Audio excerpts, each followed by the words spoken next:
आज 31 अक्टूबर है। आज पूरा देश राष्ट्रीय एकता दिवस के रूप में इस दिन को मनाता है और ये भारत का जो नक्शा आप देख रहे हैं उसके निर्माण करने में जिनकी अहम भूमिका रही, सरदार लौह पुरुष वल्लभ भाई पटेल का उनकी जयंती भी है। और मैं आज अपने सभी साथियों की ओर से माननीय प्रधानमंत्री जी को धन्यवाद देना चाहूंगा कि ये 150वां वर्ष सरदार पटेल आज है और पूरे एक तो मैंने अपनी पार्टी का जो नाम रखा है ना, अभी मैं शॉर्ट में बोलूंगा, अगर आप उसको शॉर्ट करिएगा तो उसका नाम ही आशा है।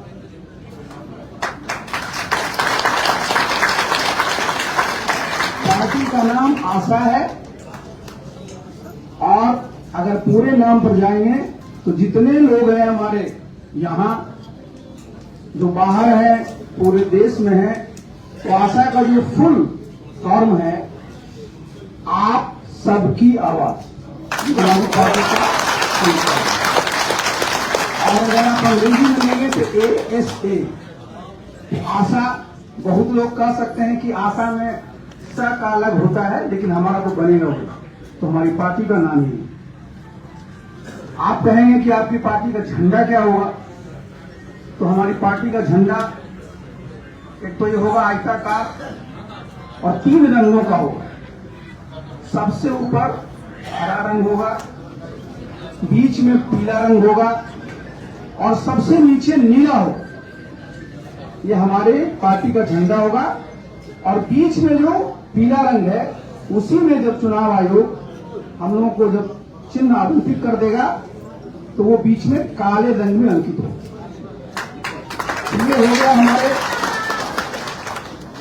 ये हो गया हमारे झंडे का पूरा जो समझिए जो रंग किस प्रकार का वो होगा। अब आप आइए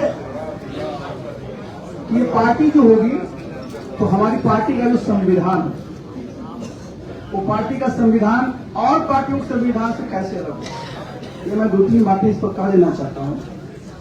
देखिए, जितनी भी हमारे देश में पार्टियां होती हैं, सबसे पहले उनको भारतीय संविधान के प्रति शपथ लेनी होती है। जो भारतीय संविधान की मूल भावना है, देश की एकता, अखंडता, सबको उसमें समाहित करते हुए जो हमारा प्रेमबुल संविधान का, उसमें से जितने महत्वपूर्ण भावनाएं हैं, जो सिद्धांत हैं, उसको हम लोगों ने अपने पार्टी के संविधान में शामिल किया है। तो 17 एलिमेंट्स का एक ग्रुप है। इसलिए मैं बोल रहा हूं कि आगे जो भविष्य है, अब कोई कोयला का भविष्य नहीं है, जिसको हम हाइड्रोकार्बन सोर्स ऑफ एनर्जी कहते हैं, कोई ये पेट्रोलियम का युग नहीं है। क्योंकि आपने सब देखा है कि 2070 तक सब लोगों को कार्बन न्यूट्रल होना है। तो युग किसका है? अब ये जो युग है उसमें जिनके पास इस प्रकार की चीजें उपलब्ध हुई, तो बिहार में तो आप देखते हैं कि सूर्य भगवान भी हमारे यहाँ वर्षों तक, महीनों में काफी महीने अपना यहाँ अपनी रोशनी देते हैं, तो अक्षय ऊर्जा का उससे भी है। तो मैं रेयर अर्थ की बात किया तो मैं वैसे नहीं बोल रहा हूँ, क्योंकि जो हमारा जियोलॉजिकल सर्वे ऑफ इंडिया है उसका सर्वे की रिपोर्ट है। मैं जो स्टील मिनिस्टर भारत सरकार में था 1 साल के लिए, तो उस समय जो हमारा नेशनल मिनरल डेवलपमेंट कॉर्पोरेशन है, उसने जो बिहार में वो है, लेकिन उसका सबसे ज्यादा अगर कहीं है तो बिहार में। अब देखिए है क्या, जरा हम लोग का मनोबल ऊंचा होना चाहिए। कोई चर्चा इसकी नहीं करता। मैं कुछ दिन पहले ही देख रहा था कि एक सर्वे हुआ तो आंध्र प्रदेश में भी रेरा पता चला, और वहां इसको लोग काफी उसको प्रचारित कर रहे हैं। लेकिन बिहार में अगर नेता को पूछिएगा कि खनिज के नाम पर, कि लोग बालू से आगे बढ़ते नहीं, जबकि अपने पास रेयर सबसे अच्छे क्वालिटी का और सबसे अच्छी मात्रा में उपलब्ध है। तो आगे जब हमारे पास है उस पर हम लोगों को काम करना होगा।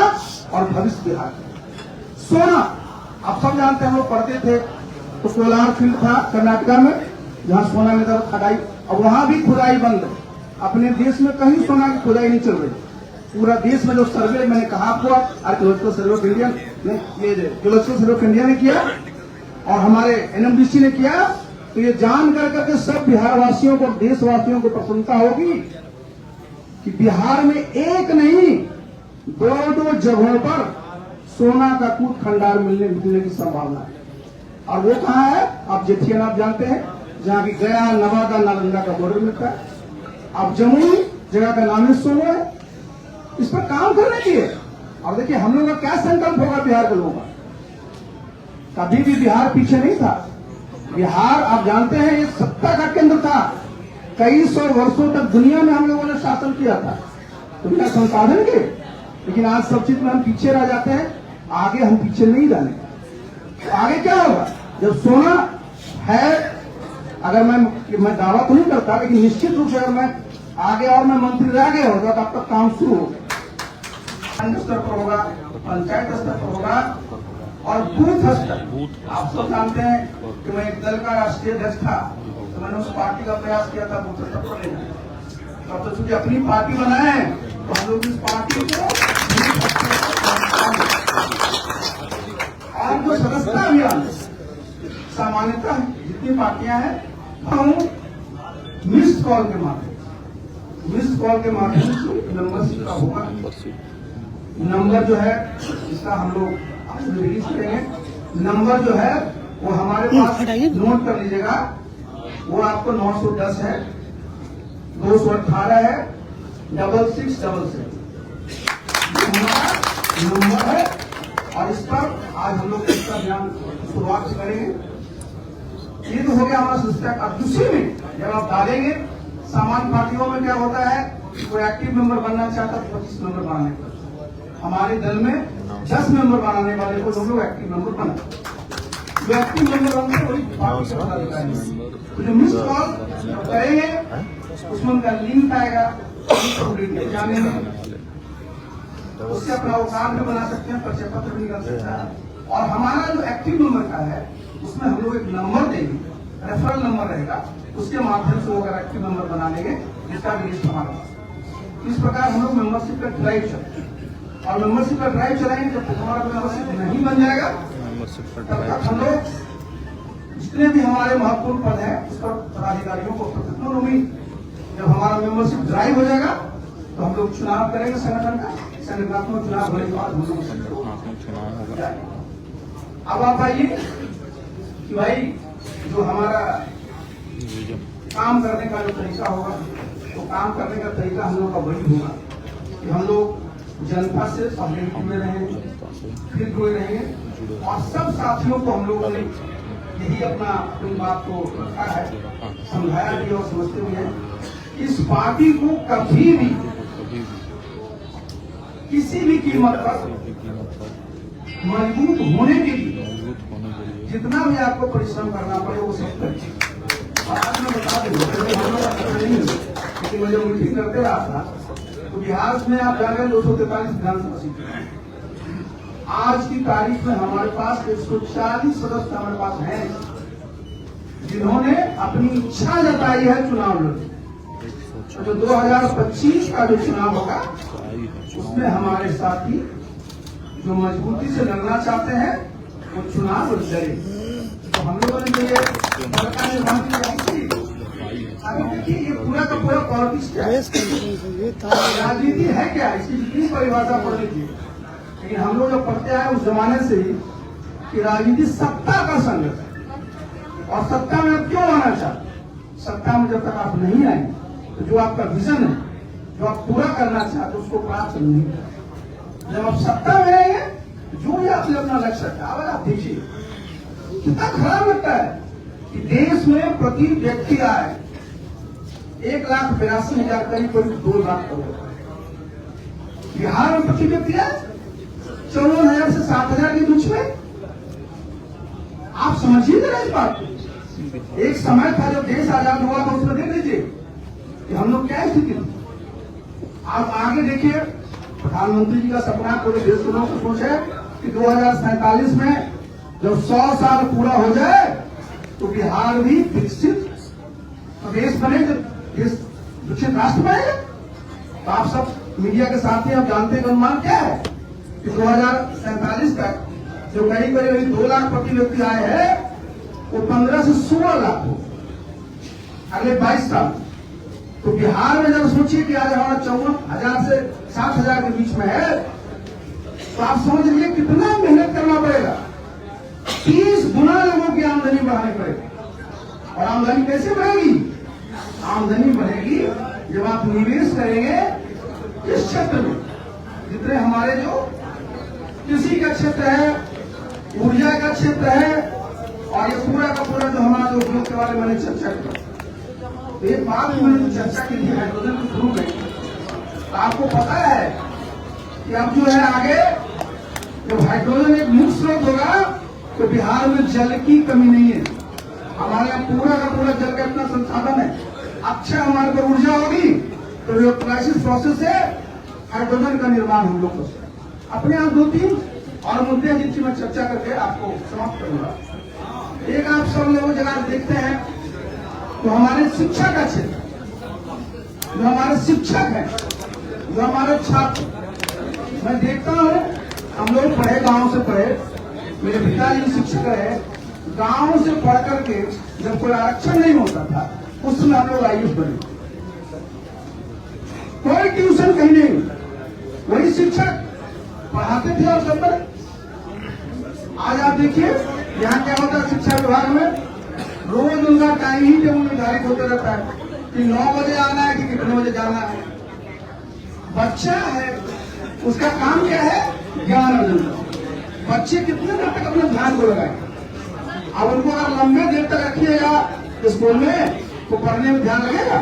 मैं देखता हूँ वही मैं सवेरे सवेरे जब मॉर्निंग वॉक में निकलता हूँ, 5 बजे के बाद शिक्षक बताए अपने बच्चों को खड़े रहे बस स्टैंड पर स्कूल कराने। हम लोग का स्कूल का टाइमिंग होता था, मैं जानबूझ के बोल 10 बज करके 10 बजे से 3 बजे अच्छा से सवेरे का रूटीन भी होता था, लोग खाते भी थे, आधे घंटे का टिफिन होता था और 3 बजे बच्चे से बाहर चले जाते। उसी में से सारे लोग आखिर जो हमारे डॉक्टर राजेंद्र बाबू जी हैं सब पैदा हुए। बिहार के प्रथम राष्ट्रपति बने थे, चाहे स्कूल जाते थे 5 बजे, स्कूल का समय नहीं था। नीतीश बाबू मुख्यमंत्री हैं, 5 बजे स्कूल जाते थे। ये इसलिए मैं बता रहा हूँ। और आप शिक्षकों को कहते हैं जाकर के हाजिरी लगाओ, हाजिरी पर ध्यान कम दो। ध्यान दीजिए कि आपके शिक्षक है वो पढ़ा रहे हैं, उनको किस प्रकार जो है उनको किस प्रकार का ज्ञान और लोगों को बच्चों को देना है। वो सरकारी कर्मचारी अन्य सरकारी कर्मचारियों की तरह नहीं है, अन्य सरकारी कर्मचारियों की तरह नहीं है। उनका काम है ज्ञान। अब आप रोज मुझे स्पष्टीकरण पूछेगा, अच्छा आप आज हाजिरी लगाए हैं तो 9 बजे 5 लोग पढ़ते थे, हम लोग पढ़े फोकस करना है कि बच्चों को ज्ञान शिक्षा में। देखिए हम लोग को जब मौका मिलेगा तो हम लोग सुधार करेंगे और सबके लिए बच्चों के लिए भी, उनके गार्जियन के लिए भी और शिक्षकों के लिए। एक रेगुलेटरी डिपार्टमेंट नहीं है ये, मैंने शिक्षा का ज्ञान आप जरा उस पर भी देख लीजिए। आज सबसे ज्यादा साफ जगह जो नशा जो है बढ़ गया है। नशा का प्रयोग बिहार में शराबबंदी लागू है, सब जानते हैं। कोई भी यहाँ जो व्यक्ति है किसी प्रकार के नशा का सेवन को पैसा नहीं देना चाहता, लेकिन आप अगर समझिए बिहार में 2016 से शराबबंदी लागू है। गांव में पूछ लीजिए बहुत जगह शराब की क्या स्थिति है वो आपको पता है।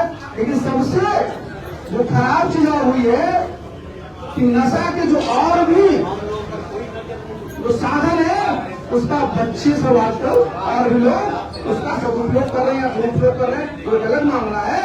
लेकिन उसका सेवन हमारे लिए अच्छी बात नहीं है भाई। एक तरफ तो मुख्यमंत्री की मंशा में कोई दिक्कत नहीं है, लेकिन खान पान को जो कानून बनाए कानून के माध्यम से इस संभव नहीं नशाबंदी को समाप्त करना। तो हमारी पार्टी का जो हम लोग जो सिद्धांत बना उसमें भी रखता है कि हम लोग उसका जन जागरण का कार्यक्रम चला। आज का क्या है, आज देखिए जो आपका शराबबंदी का इस सबके लिए लॉस है। सरकार का कई हजार करोड़ का लॉस है एक्साइज का। आप देखिए कितने लाख ग्रामीण इलाके हैं, उनके बच्चे उनके लोग जो है जेल में चले गए, खर्च हुआ ना। तो आप इसमें सुधार की आवश्यकता हमने पहले भी कहा और आज भी आपके माध्यम से मैं माननीय मुख्यमंत्री से अनुरोध करना चाहूंगा पूरी गंभीरता के साथ कि भाई एक हाई लेवल की कमेटी गठित किया जाए, जिस उद्देश्य से आपने FIR करा कुछ किया, पहला काम FIR कर। आप जनप्रतिनिधि कितने हमारे मुखिया हैं, आप कहते हैं आपकी उम्र है आप मुखिया बन गए, कोई प्रशिक्षण नहीं होता है। गलती कोई और करे, जांच में आया तो क्या करना है, वसूली करिए, कार्रवाई करिए। सबसे पहले FIR किसी और प्रदेश में नहीं है। यहाँ जो है पूरा का पूरा इसका FIR हो गया है। इसी जितने हमारे जनप्रतिनिधियों का जो आप सबके मानना है और आप चले जाइए, आप जितने अभी हमारे ब्लॉक लेवल पर जाइए, आपको लेना है निवास प्रमाण पत्र, आपको लेना है जाति प्रमाण पत्र, आपको कराना है म्यूटेशन, आपको लेना है आर्थिक प्रमाण पत्र। क्या स्थिति? तो हम लोग की सरकार जब बनेगी तो मैं इस बात को कहता हूं कि देखिए आज बिहार की जनता को ब्लॉक और अंचल के दरवाजे पर जाना पड़ता है, चक्कर लगाना पड़ता है।